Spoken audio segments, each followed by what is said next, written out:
বিএনপির বিপুল জয়ের পর তারেক রহমানের সঙ্গে কথা বলেছেন প্রধানমন্ত্রী নরেন্দ্র মোদী। সে কথা নিজেই সোশ্যাল মিডিয়ায় জানিয়েছেন তিনি। সোশ্যাল মিডিয়ায় নিজের করা এক্সপোস্টে প্রধানমন্ত্রী নরেন্দ্র মোদী লিখছেন, তারেক রহমানের সঙ্গে কথা হয়েছে, তাকে শুভেচ্ছা জানিয়েছি। বাংলাদেশের উন্নয়নে খালেদা পুত্রের পাশে থাকার বার্তা দিয়েছেন প্রধানমন্ত্রী। তিনি আরও লিখছেন, বাংলাদেশ ভোটে বিএনপিকে জয়ের পথে নিয়ে যাওয়ার জন্য তারেক রহমানকে অভিনন্দন। এই জয় প্রমাণ করছে বাংলাদেশের জনগণ তারেক রহমানকে বিশ্বাস করে। গণতান্ত্রিক উন্নতিকামী বাংলাদেশকে সমর্থন চালিয়ে যাবে ভারত। দুই দেশের দ্বিপাক্ষিক সম্পর্ককে শক্তিশালী করতে আপনার সঙ্গে কাজ করতে আগ্রহী। তারেক রহমানের উদ্দেশ্যে এক্স হ্যান্ডেলে পোস্টে উল্লেখ করেছেন প্রধানমন্ত্রী। We hope that the relationship between two neighboring countries and the people of these two countries will be strengthened. We thank Prime Minister Narendra Modi for congratulating our leader Tariq Rahman. It's great that a democratic country is supposed to recognize the verdict of the people, and Mr. Narendra Modi has done this. We thank him. বাংলাদেশে সংখ্যাগরিষ্ঠ BNP অভিনন্দন জানিয়ে post করলেন মুখ্যমন্ত্রী মমতা বন্দ্যোপাধ্যায়। এই বিরাট জয়ের জন্য তারেক রহমান এবং তার দলকে আন্তরিক অভিনন্দন। নির্বাচনে অংশগ্রহণকারী সমস্ত রাজনৈতিক দলকে অভিনন্দন এবং শুভকামনা। বাংলাদেশের ভাই বোনেদের শুভনন্দন জানাই। আশা করি বাংলাদেশের সঙ্গে আমাদের সম্পর্ক সৌহার্দ্যপূর্ণ থাকবে। এক্স হ্যান্ডেলে পোস্ট করেছেন মুখ্যমন্ত্রী।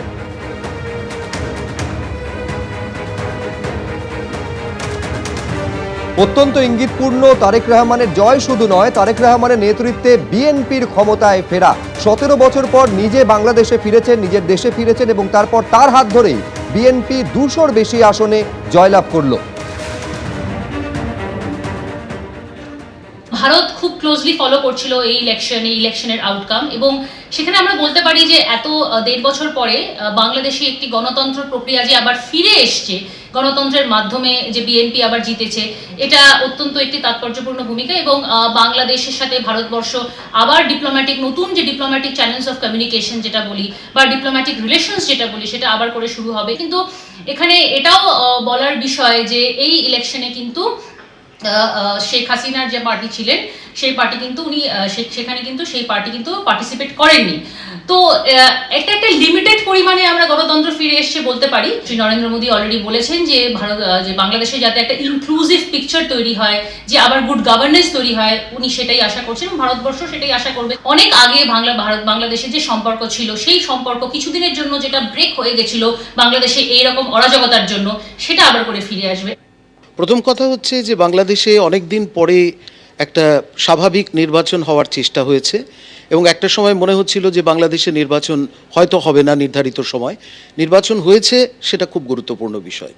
দ্বিতীয় কথা হচ্ছে যে এই নির্বাচনের সঙ্গে একটা গণভোটকে জুড়ে দেওয়া হয়েছে, সেটা কিন্তু খুব বিপজ্জনক। তার কারণ হচ্ছে যেখানে 84টা প্রশ্ন, যে 84টা প্রশ্নকে 4টে প্রশ্নে তাকে তালিকাভুক্ত করা হয়েছে এবং সেটা সাধারণ মানুষ বুঝে হ্যাঁ বা নাবাচক উত্তর দিয়ে আগামী দিনে বাংলাদেশের ভবিষ্যৎ নির্ধারণ করবেন যে তার সংবিধান পাল্টে যাবে কিনা, সেটা অত্যন্ত বিপজ্জনক। এবং এখন পর্যন্ত যা পরিসংখ্যান পাওয়া যাচ্ছে তাতে 65% ওপরে মানুষ তারা এই গণভোটের পক্ষে ভোট দিয়েছেন আর 35% বিপক্ষে দিয়েছেন।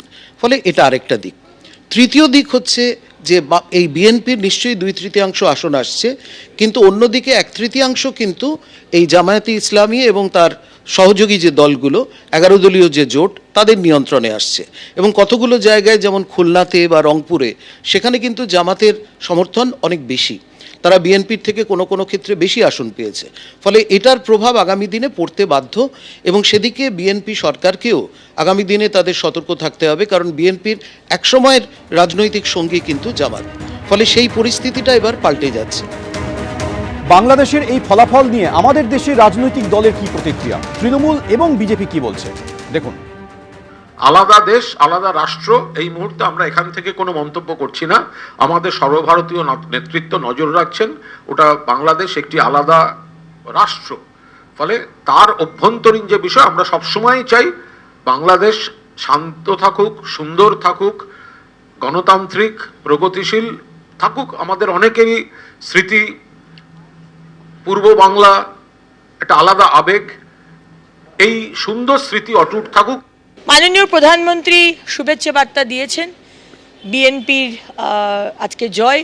আমরা একটা জিনিসই ভারতবর্ষের মানুষ, বাংলার হিন্দুরা আমরা একটা জিনিসই চাই, যে হিন্দুরা যেভাবে তাদেরকে কোণঠাসা করে মারা হয়েছে, খুন করা হয়েছে, মহিলাদের অসম্মান এবং ধর্ষণ করা হয়েছে, এই বিএনপির নতুন সরকারের কাছে আমার একটাই মানে ভারতবর্ষের মানুষের পক্ষ থেকে, বাংলার মানুষের পক্ষ থেকে হিন্দুদের যেন সেই সুরক্ষা এবং সেই সম্মান যেন এই সরকার, এই নতুন সরকার ফিরিয়ে দিতে পারে, এটাই আমাদের চাহিদা। 17 বছর পর নিজের দেশে প্রত্যাবর্তন ঘটেছে তারেক রহমানের, আর তার হাত ধরে বাংলাদেশের মস্তদে এবার প্রত্যাবর্তন ঘটতে চলেছে বিএনপির। 200-র বেশি আসনে জয়লাভ করে ক্ষমতায় ফিরতে চলেছে বাংলাদেশের বিএনপি। বাংলাদেশের মস্তদে বসতে চলেছে তারা। 299টি আসনে প্রতিদ্বন্দ্বিতা হয়েছিল আপনারা জানেন, তার মধ্যে 209টিতেই জয় পেয়েছে বিএনপি। প্রথম আলো সূত্রে এই খবর পাওয়া যাচ্ছে। দেশ জুড়ে মৌলবাদের বিষ ছড়িয়েও দাগ কাটতে পারল না জামাত। প্রত্যাবর্তনের পর ভোটে লড়াই 2টি আসনেই জয়ী হয়েছেন খালেদা পুত্র। জামাত প্রার্থীকে হারিয়ে জয়ী বিএনপির হিন্দু প্রার্থী গয়েশ্বর চন্দ্র রায়। ভারত বিদ্বেষের জিগির তুলেও জামাতের সার্জিস আলম হেরে গেছেন। ঢাকার 3টি আসনে বিএনপির হিন্দু প্রার্থীরা জয়লাভ করেছে।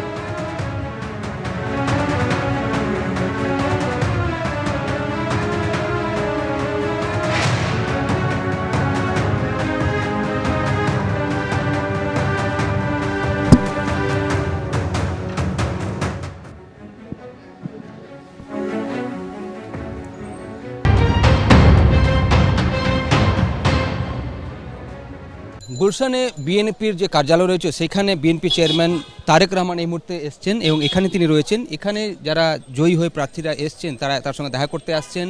এখানে যিনি জেনারেল সেক্রেটারি দলের তিনি আসবেন এবং তারপর পরবর্তী কর্মসূচিগুলো ঠিক করা হবে। রেজাল্ট যখন ডিক্লেয়ার অফিসিয়ালি হয়ে যাবে, যখন গ্যাজেট নোটিফিকেশন হয়ে যাবে, তারপর কিন্তু সরকার শপথ এবং সরকার গড়ার তোড়জোড় স্টার্ট হবে।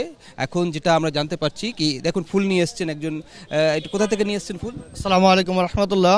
আমি শরীয়তপুরবাসীর পক্ষ থেকে জনাব তারেক রহমান সাহেবকে শুভেচ্ছা জানানোর জন্য এসেছিলাম।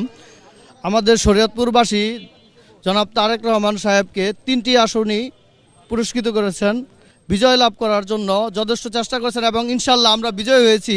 শরীয়তপুর 1, 2, 3টি আসনেই আমরা বিপুল ভোটে জয়যুক্ত হয়েছি ধানের শীষ মার্কার পক্ষ থেকে। এবং জনাব তারেক রহমান সাহেবের প্রতি আমাদের গভীর আগ্রহ এবং বিশ্বাস আছে।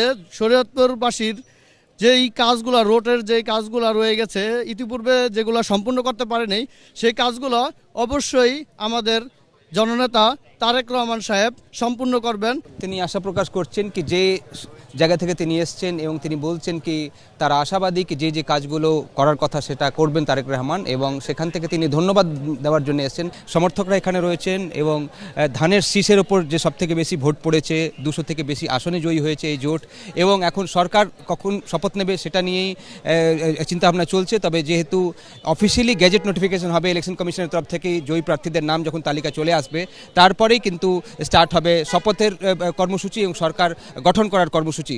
তার মধ্যে জানা যাচ্ছে কি 17 এবং 18 তারিখ হয়তো শপথ হতে পারে, যেহেতু প্রথমেই ইলেকশন কমিশন নোটিফাই করবে রেজাল্টটাকে এবং তারপর পরবর্তী কর্মসূচিগুলো নেওয়া হবে। এখন জুমার নামাজ ছিল, সেখানে তারেক রহমান গেছিলেন এবং তারপরেই তিনি বাড়ি থেকে বেরিয়ে এই দলীয় কার্যালয়ে রয়েছেন এবং এখানে নেতাদের সঙ্গে মিটিং করছেন। পরবর্তী কর্মসূচিগুলো কি সেটা বিভিন্ন দেশ বিদেশ থেকে তার কাছে শুভেচ্ছা আসছে। প্রধানমন্ত্রী নরেন্দ্র মোদী শুভেচ্ছা জানিয়েছেন তার টুইট বার্তায়, সেটাকে স্বাগত জানানো হয়েছে বিএনপির তরফ থেকে এবং তারা বলছেন কি বিশ্বের বিভিন্ন নেতারা তাকে ইতিমধ্যে শুভেচ্ছা জানাচ্ছেন। রেসিপ্রোকাল হিসাবে তিনি সব রেসপন্ডও করবেন, সেটাও জানানো হচ্ছে বিএনপির তরফ থেকে।